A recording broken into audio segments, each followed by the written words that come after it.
हाँ जी, सभी मेरे प्यारे विद्यार्थियों को सीताराम और तहे दिल से स्वागत है आप सभी का आपके अपने इस channel S R J mathematics पर। उम्मीद करता हूं कि आप सभी अच्छे होंगे। दोस्तों, इस क्लास के अंदर जो है अपन बात करने वाले हैं अपने क्लास नाइन्थ का जो चैप्टर नंबर 1.4 है उसके प्रश्नों की। और पिछली जो क्लास रही है उस क्लास के अंदर अपन ने 1.3 के प्रश्न 1 और 3 और 4 को सॉल्व किया था। बाकी के सवाल अपन ने स्किप कर दिए क्योंकि वो सवाल किसी काम के नहीं, पूछे नहीं जाते हैं और नॉलेज वाले भी अपने खास तौर पर नहीं है। फिर भी आपको लगता है कि वो सवाल समझाने चाहिए सर, क्लास में डालनी चाहिए, तो आप कमेंट कर दीजिएगा, वो क्लास भी आपके लिए उपलब्ध हो जाएगी। बाकी मेरे हिसाब से वो प्रश्न जो मैं यहाँ पर स्किप कर रहा हूँ, और पर आपको क्लास को स्किप नहीं करना है और वीडियो को जो है पूरा जरूर देखना है। फिर क्लास अगर अच्छी लगे तो क्लास को अपने जितने भी कॉन्टेक्ट है, आपके मित्रगण है, आपके साथी, आपके रिलेटिव्स हैं, उन सभी को यह क्लास शेयर जरूर कर दीजिएगा। ठीक है, तो प्रश्न आपके सामने लिखा हुआ है मेरे प्यारे विद्यार्थियों। प्रश्न अपन पढ़ रहे हैं 1.4, क्लास अपनी नाइन्थ रहेगी। शायद पिछली क्लास के अंदर क्लास नाइन्थ चल रही थी तो भी मैंने यहां पर क्लास 10th लिख दिया था बाय मिस्टेक से। प्रश्न ये है कि बताइए कि नीचे दी गई संख्याओं में से कौन कौन परिमेय संख्या और कौन कौन क्या है अपरिमेय संख्या। ये हमें है यहां पर क्या करना है मित्रों, पता करना है। ठीक है, तो मैं बता दूं, आपको डायरेक्टली बता दूं कि जो अंडर रूट वाली जो संख्या होती है, जो अंडर रूट वाली जो संख्या होती है वो क्या होती है, अपरिमेय संख्या होती है। अंडर रूट वाली संख्या क्या होती है, अपरिमेय संख्या ये होती है। और जहां पर पाई आ जाता है वो भी किसके अंदर माना जाता है, अपरिमेय के अंदर माना जाता है। क्लियर मामला यहां तक। चलिए, अब इसको अपन लिखते कैसे है, तो आपको कुछ नहीं करना है, बताना ही सही कि परिमेय है या अपरिमेय है। तो यहां पर देखो अंडर रूट वाली संख्या आई या नहीं आई, आ गई भाई, तो हम लिख देंगे कि यह क्या है, अपरिमेय संख्या। ठीक है भाई, दूसरा देखना, ये परिमेय है या अपरिमेय, तो रूट वाली संख्या देखने के बाद तो हमें ये क्या लग रहा है, अपरिमेय लग रहा है। पर जरा ध्यान से देखिएगा, हम इसका कोष्टक हटाते हैं तो 3 plus under root 23 minus under root 23, ये देखो प्लस की संख्या चल रही है और ये किसकी चल रही है, माइनस की संख्या चल रही है। प्लस की संख्या और माइनस की संख्या कट जाएगी रूट में से, बाकी हो जाएगी, तो बचेगा कितना, 3। अंडर रूट वाली संख्या आई क्या मित्रों, नहीं आई। और अगर अंडर रूट वाली संख्या नहीं आई तो ये क्या हो जाएगा, ये है क्या हो जाएगी, परिमेय संख्या है। आ गया समझ में भाई, ये क्या हो गई, परिमेय संख्या हो गई। अगले प्रश्न की अपन बात करते हैं। अगले प्रश्न भी लग रहा है जैसे कि ये अपरिमेय संख्या है क्योंकि रूट वाली संख्या आ रही है। पर ऊपर वाले अंडर रूट 7 से नीचे वाला अंडर रूट 7 क्या होगा, कट जाएगा। ऊपर वाले अंडर रूट 7 से नीचे वाला अंडर रूट 7 कट जाएगा, तो बचेगा कितना, 2/7 बचेगा। और 2/7 तो ये भी क्या हो जाएगी, परिमेय संख्या है। कोई दिक्कत है क्या प्यारो, नहीं है भाई, मैंने बताया रूट आता है तो ही परिमेय संख्या अपरिमेय संख्या होगी, अदरवाइज वो परिमेय हो जाएगी। तो इसके अंदर देखो भाई, ये नॉर्मली ये दे रखा है रूट में, इसको सोल्व भी नहीं कर सकते, इसलिए वो अपरिमेय हो गई। बाकी ये भी परिमेय, ये भी परिमेय, यहां पर इसको सोल्व नहीं कर सकते हैं, तो ये क्या हो जाएगी, अपरिमेय संख्या हो जाएगी। ठीक है भाई। और ये जो है 2 पाई, मैंने अभी बताया था कि कहीं पर पाई आ जाता है तो वह संख्या भी किसके अंदर मानी जाएगी, अपरिमेय संख्या के अंदर मानी जाएगी। किसके अंदर मानी जाएगी मित्रों, अपरिमेय संख्या के अंदर मानी जाएगी। अगर क्लास दोस्तों अगर आपको अच्छी लगती है तो क्लास को शेयर करना ना भूले। सब्सक्राइब करने से भी ज्यादा शेयर करना बनता है, क्योंकि जितने ज्यादा स्टूडेंट यहां पर बढ़ेंगे, जितनी जनसंख्या बढ़ेगी, उतना ही पढ़ने और पढ़ाने का जो आनंद है वो बढ़ता ही जाएगा। ठीक है, तो ये पहला सवाल हो चुका है कंप्लीट। जितनी भी रूट वाली संख्याएं होती है वो अपरिमेय में आ जाती, अपरिमेय में आ जाती है। पर यूं नहीं कि सर आपने कह दिया कि रूट वाली संख्या अपरिमेय है, जैसे मैं यहां पर लिख दूं 25, तो ये अपरिमेय संख्या थोड़ा है क्या भाई, ये परिमेय है। कैसे है परिमेय, देखना, 25 के गुणनखंड क्या होते हैं, 5 × 5 होते हैं, तो बाहर क्या निकलेगा, 5 निकला, तो रूट 25 का आंसर क्या हो गया, 5। और ये क्या है भाई, परिमेय संख्या। तो किसी के अगर फैक्टर निकलते हैं, गुणनखंड निकल जाते हैं और वो रूट से बाहर निकल जाती है, अंदर कुछ नहीं बचता है, तो वो भी परिमेय संख्या मानी जाती है। आया मामला समझ में।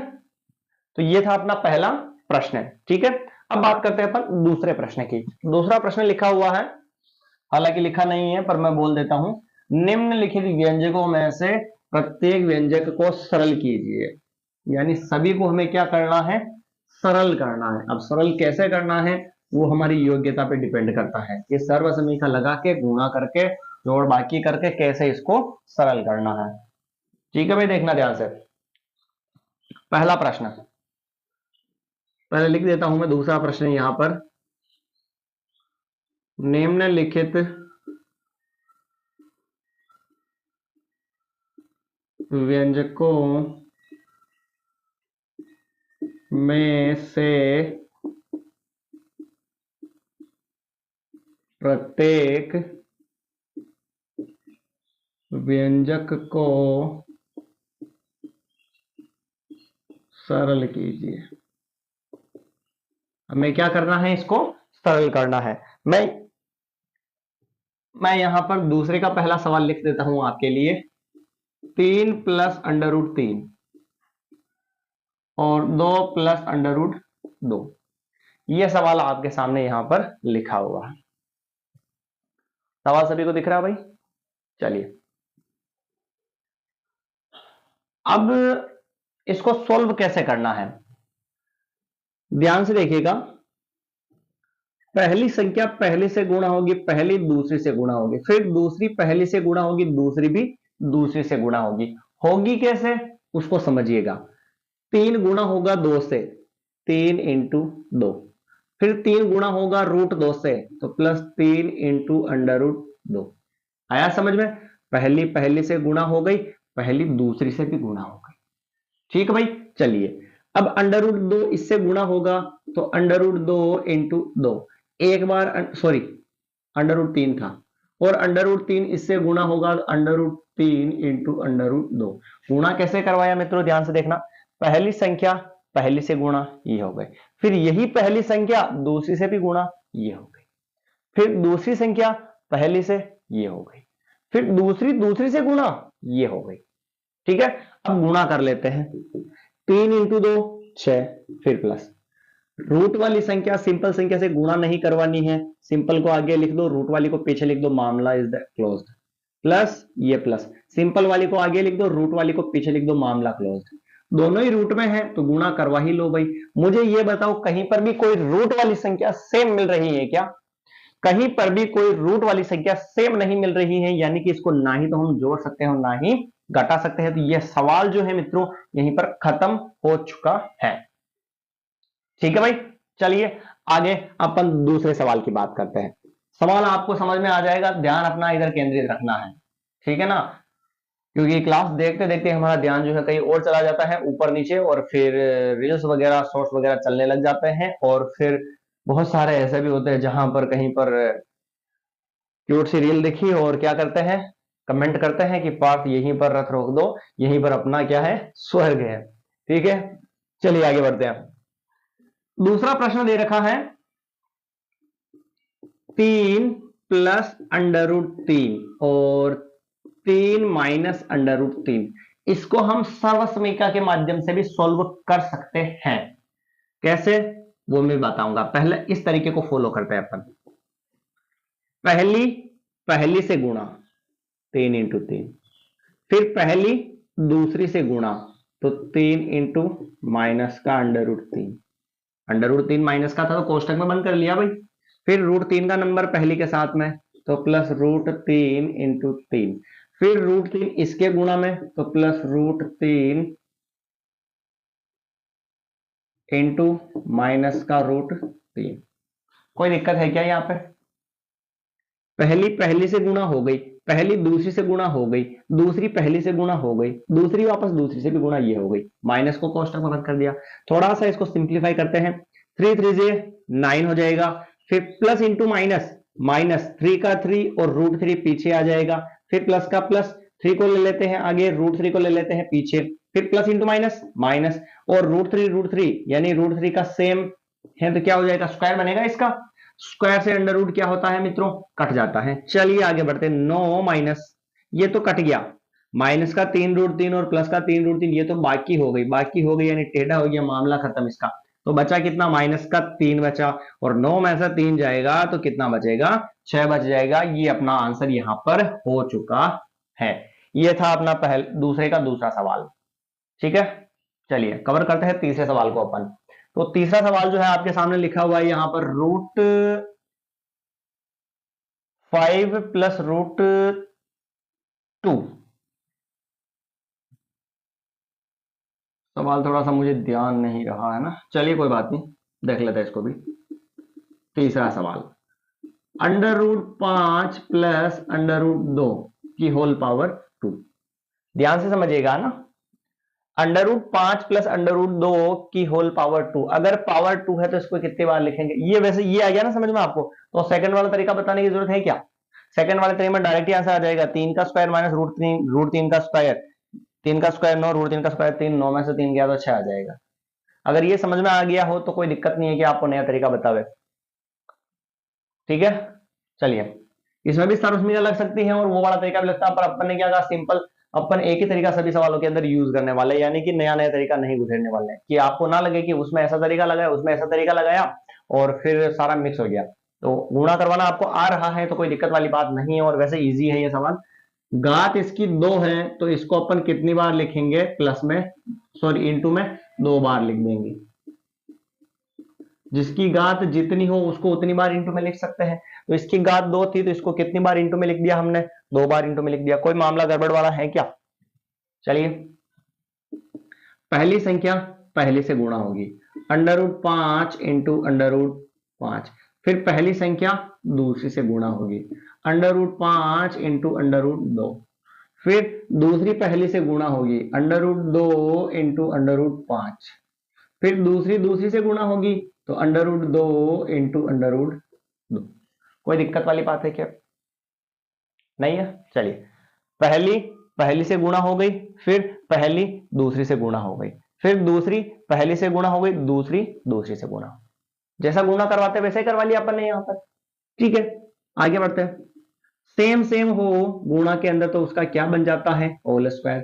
फिर प्लस का प्लस दोनों रूट में है तो क्या हो जाएगा, √10 हो जाएगा। इधर भी दोनों रूट में है तो √10 हो जाएगा गुणा होने के बाद। प्लस सेम है तो √2 का क्या बन जाएगा मित्रों, स्क्वायर बन जाएगा। स्क्वायर से रूट कटेगा तो कितना आएगा, 5। फिर प्लस, अगर अंडर वाली संख्या सेम हो तो हम उसे जोड़ भी सकते हैं और हम उसे फोड़ भी सकते हैं, यानी कि उसको घटा भी सकते हैं। ठीक है, तो देखो ये दोनों ही रूट वाली संख्या सेम है, 10 और आगे कुछ नहीं है, प्लस मान प्लस दे रखा है यहां पर तो है ना। √10 कितनी बार आ रहा है, यूं समझो, √10 कुछ नहीं है मतलब एक बार, और इधर भी कुछ नहीं है तो एक बार, तो एक √10 और एक √10 कितने हो गए, 2 √10 होंगे या नहीं होंगे भाई, 2 √10 हो जाएंगे। फिर स्क्वायर से रूट कटेगा तो कितना बचेगा, 2 बचेगा। सिंपल संख्या जोड़ लो, 5 और 2 7। फिर प्लस ये नहीं जुड़ेगा क्योंकि ये रूट वाली संख्या के साथ में चल रहा है, इसलिए उसको नहीं जोड़ सकते। तो यहां तक कोई दिक्कत है क्या, आया सवाल समझ में? कुछ नहीं किया, गुणा करवा लिया, रूट वाली संख्या सेम थी तो इसको 1 √10 और 1 √10 कितना हो गया, 2 √10 हो गया। स्क्वायर से रूट कट गया तो 5 बच गया, उधर भी कट गया, 2 बच गया। 5 और 2 हो गए 7, और ये वाला वैसा वैसे, ये इसमें जोड़ मत देना क्योंकि ये रूट के साथ में चल रहा है इसलिए। ठीक है भाई, तो ये सवाल भी उम्मीद करता हूं कि आपको अच्छा समझ में आ चुका होगा। ये अपना सवाल नंबर तीसरा था। अब बात करते हैं अपन अगले चौथे सवाल की। इसको यहां पर मैं मिटा देता हूं।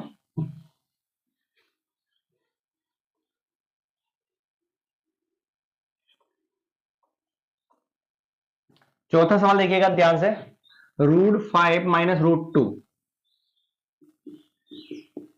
√5 माइनस √2, और इधर लिखा हुआ वापस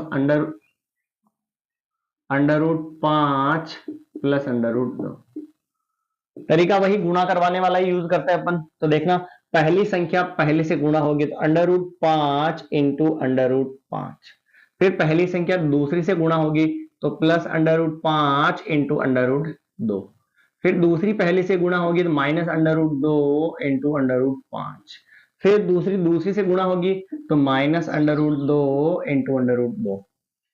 देखना ध्यान से, सेम है तो रूट का क्या बनेगा, इधर स्क्वायर, इधर अपन गुणा करवा लेते हैं प्लस का प्लस, रूट है ये भी रूट में, दोनों ही संख्याएं रूट में है तो क्या हो जाएगा, √5 2 10, माइनस 2 5 इधर भी 10 हो जाएगा, प्लस सॉरी माइनस था यहाँ पर, √2 सेम है तो गुणा में क्या बन जाएगा इसका स्क्वायर, स्क्वायर से अंडर रूट कैंसिल, स्क्वायर से अंडर रूट कैंसिल हो गया तो बचा कितना, ये देखो प्लस का √10 और माइनस का √10 भी कट गया तो इधर तो बचा 5 और इधर कितना बचा माइनस का 2, 5 में से 2 जाएगा तो कितना बचेगा, 3 बचेगा।